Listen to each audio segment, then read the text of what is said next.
What if death is not the end? What if thousands of years ago, the Sumerians believed something was waiting between life and whatever comes next? Buried beneath Mesopotamia, archaeologists uncovered clay tablets describing a place few were meant to understand. A shadow realm, a waiting place, a crossing between worlds. And the most disturbing part, some researchers believe fragments of this forgotten belief still exist today. So what exactly did the Sumerians know about death? In the southern reaches of ancient Mesopotamia, where the Euphrates and Tigris rivers carve winding paths through endless plains, a civilization began to take shape nearly 7,000 years ago. Sumer, the name whispered through the dust and fragments of history, rose from the marshlands around 4,500 BCE. Here, in the thick heat and shifting mud, people built the first true cities, raising temples of mud brick and carving canals to tame the unpredictable floods. Among these cities, Uruk grew into something more than a center of trade or power. By the late 4th millennium BCE, its walls stretched for miles, enclosing a restless population and a new kind of ambition. Within Uruk's boundaries, a quiet revolution unfolded. Around 3,300 to 3,100 BCE, the world's earliest known writing appeared, cuneiform, wedge-shaped marks pressed into damp clay with a reed stylus. These first tablets recorded not stories but the pulse of daily survival, grain tallies, livestock counts, the debts and credits of a society learning to remember itself. Yet in these simple lists and ledgers, something profound stirred. Permanence offered a promise in a world ruled by flood and drought, a way to hold onto names, deeds, and memories that would otherwise vanish. Sumer became the testing ground for ideas that would echo across millennia, systems of law, ritual, and belief. Beneath the surface of every city lay questions about what endures, what is lost, and what waits in silence after the last breath. If Uruk was the birthplace of writing, could it also be the place where humanity first tried to record the fate of the soul? In the shadows between clay tablets and the graves below them, the oldest secrets about death may still be waiting to be read. William Kenneth Loftus arrived at Ur, UK in the mid-19th century, drawn by rumours of lost temples and the promise of ancient writing buried beneath the city's whitewashed ziggurat. His field notes, still preserved in the British Museum, catalogued a handful of clay tablets, each one pressed with cuneiform script, each one a silent witness to a vanished world. The official records are precise. The tablets Loftus sent back to London, 8 in total, bear accession numbers now etched into the ledgers of the museum's Department of the Middle East. Their surfaces hold not revelations of the afterlife, but the machinery of daily existence, contracts for barley, lists of livestock, word lists that map the boundaries of a language just learning to remember itself. No passage among them describes a soul's journey into darkness. No line hints at a threshold between life and death. The British Museum's own catalogue, cross-referenced against Loftus's diaries, confirms the pattern: economic and lexical fragments, not myth or doctrine. Even the earliest tablet attributed to Loftus, dated to the late Uruk period, is identified as a ritual or administrative piece, its content as dry and measured as the ledgers it once served. Yet in modern retellings, a different object circulates, a tablet said to speak of a waiting place, a liminal region between worlds. Its trail does not begin in the White Temple's dust, but in a later acquisition, sometimes tied to a 1941 purchase by the Walters Art Museum, sometimes to a lexical list in Baghdad. The records do not align. No verified artifact from Loftus's hand or the British Museum's vaults matches the myth. The archive, instead of closing the case, sharpens the puzzle. If the famous tablet is missing from the record, where did the idea of a threshold between life and death truly begin? The clay remains silent, and the question lingers, unresolved. Beneath the world the Sumerians knew, past the reach of sunlight and memory, stretched a realm they called Kur, the Great Below. This was not a place of fire or reward, but a vast, silent domain under the earth, sometimes named the Land of No Return. Every person, king or laborer, was thought to cross its threshold after death. In Sumerian belief, the journey did not end at the grave. Instead, the dead became Gidim, shadow-like spirits. They lingered, pale echoes of their former selves, stripped of voice and substance, yet not erased. The Gidim wandered through Kor, neither fully present nor entirely gone, haunted by thirst and hunger, dependent on the living for fleeting comfort. Kor itself was imagined as a city of dust, ruled by Ereshkigal, sealed behind 7 gates and guarded by figures who demanded everything the soul once owned. No soul escaped its boundaries, and no judgment awaited, only a gradual fading, a slow surrender to forgetfulness. In this vision, death was not a door that slammed shut.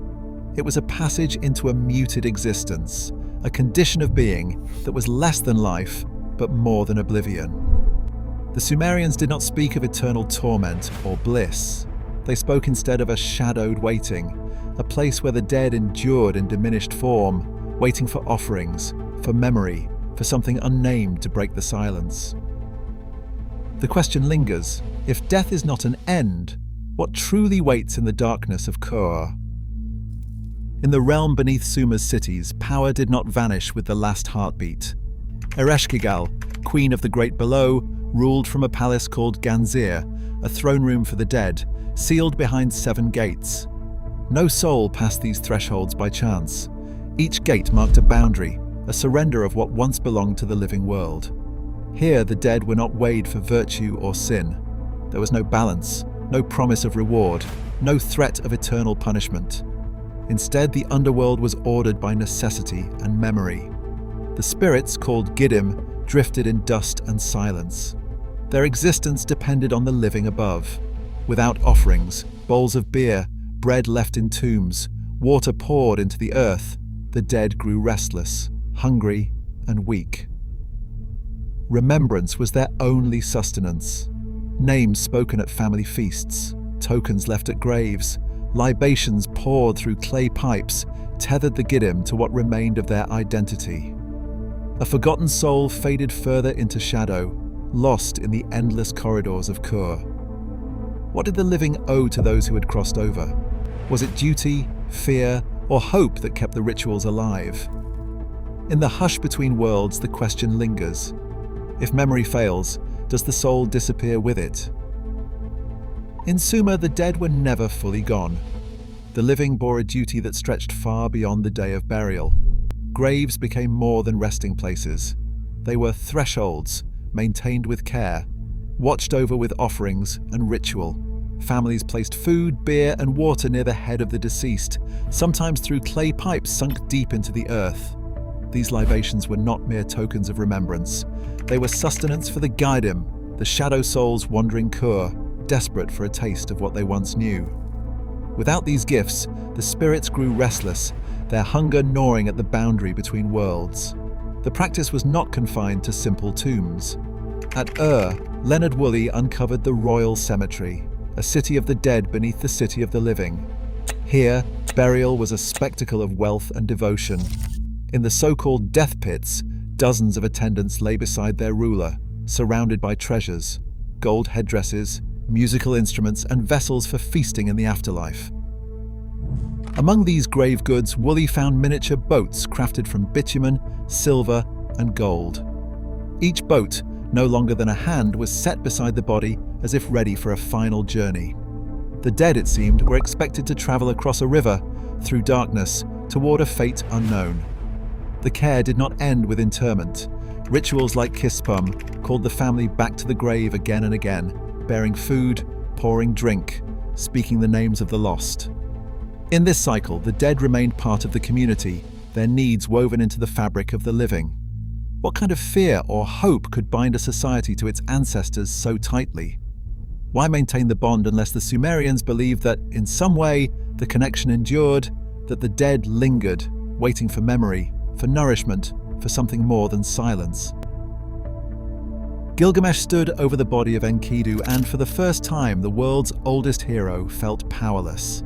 The wild man, once his equal in strength and laughter, had become something unrecognizable, a silent weight, unmoving, eyes closed to the sun and the city beyond the walls. The epic does not shy from the moment. Enkidu's death is not a lesson or a ritual. It is a wound. Gilgamesh, who had faced monsters and gods, now faces absence. The clay tablets record his grief in lines that do not fade. He who has lain down will not rise again. The loss unmoors him. Death, once a distant shadow, becomes a personal terror. Gilgamesh cannot accept what he sees. He touches Enkidu's chest, hoping for warmth. He keeps vigil for 6 days and 7 nights, refusing to let his friend go until the body begins to decay. Only then does he cover Enkidu's face and weep. The king who once built walls to keep chaos at bay now wanders the wilderness, searching for a way to escape the fate that claimed his friend. He asks the question that echoes through every age: must all men die? Is there no path back from the land of shadows? In the story, death is no longer a matter for priests or burial rites. It becomes obsession, a riddle that cannot be solved, a fear that will not be soothed. The epic's lines linger on the impossibility of return, on the finality of the grave. Yet Gilgamesh's journey is not just a flight from oblivion. It is a record of longing, of the hope that somewhere between life and darkness, a passage might be found. Did the Sumerians imagine this waiting space because they feared extinction, or because they could not bear the silence that follows loss? Inanna, Queen of Heaven, did not stumble into the underworld by accident. The oldest tablets begin with her decision. She opened her ear to the great below. She left behind her temples in Uruk, Bad Tibira, Zabalam. Her journey was not a fall, but a deliberate crossing.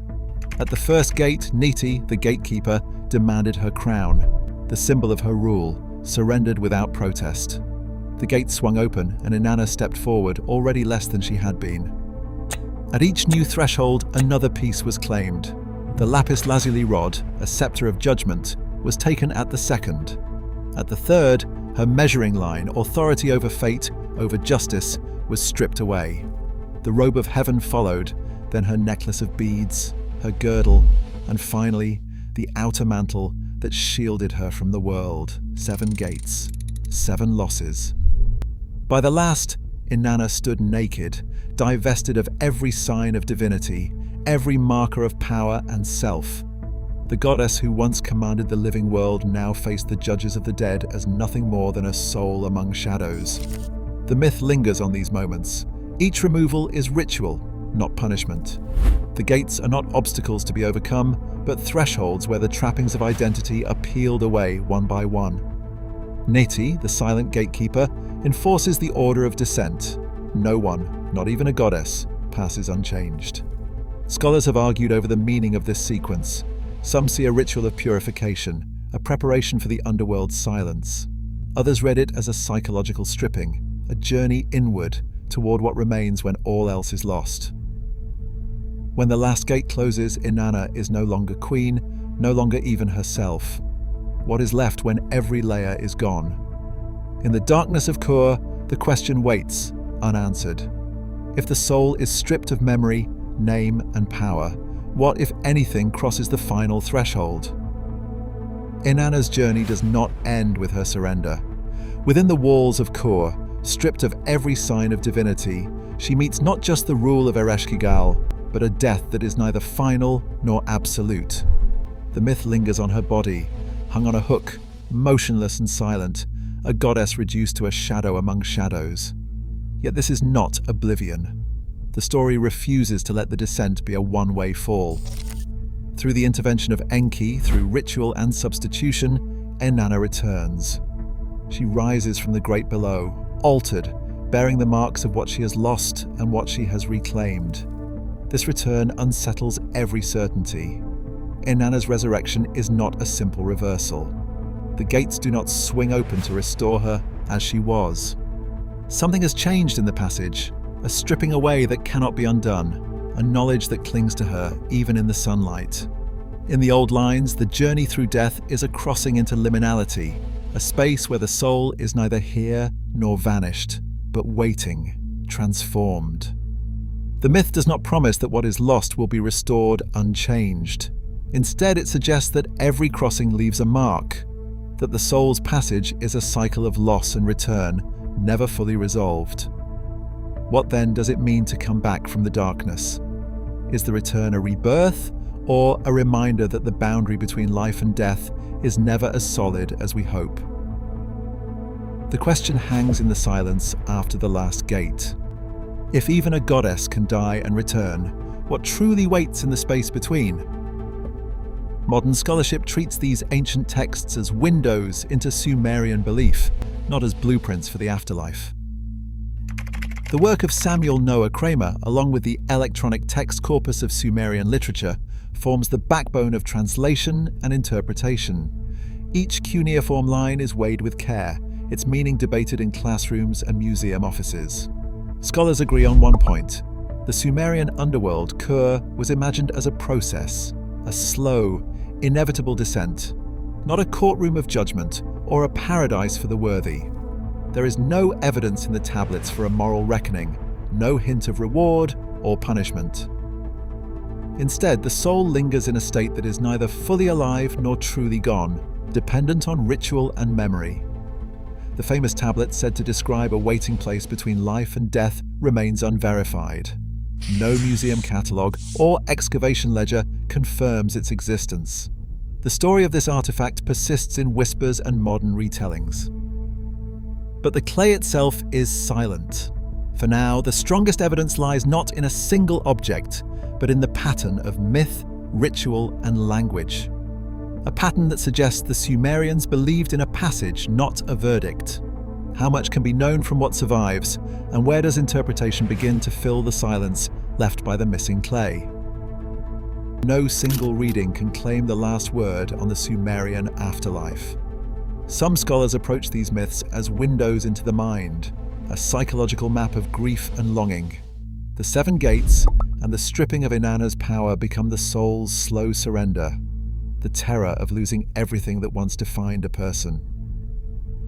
Others see a spiritual journey, a ritual passage through darkness, where the soul is tested and changed before it can return, if it returns at all. There are those who read only symbols, the underworld as a metaphor for winter, for sleep, for the cycles of nature and memory. When later cultures describe a bardo, a duat, or a shadowy crossing, the resemblance is striking, but not proof of inheritance. The echo may be coincidence, or it may reveal a pattern that runs deeper than history. The Sumerian texts themselves refuse to settle the question. Their silence is part of the mystery. In the end, perhaps the truest thing these tablets reveal is the shape of our own fear. The need to believe that death is not a vanishing, but a passage through something that waits in the dark. The clay endures, holding its secrets, and the question lingers. Do we find meaning in what the Sumerians wrote, or in what we hope they meant? To this day, the cuneiform lines whisper of a threshold, neither life nor oblivion, but something in between. Buried beneath centuries, the question endures: is Kur a forgotten truth, or the echo of ancient fears? Our rituals shift, but the longing to pierce that darkness remains. We still build myths to light the unknown. What waits between breaths is humanity's oldest, most unsettling riddle. Share your thoughts below.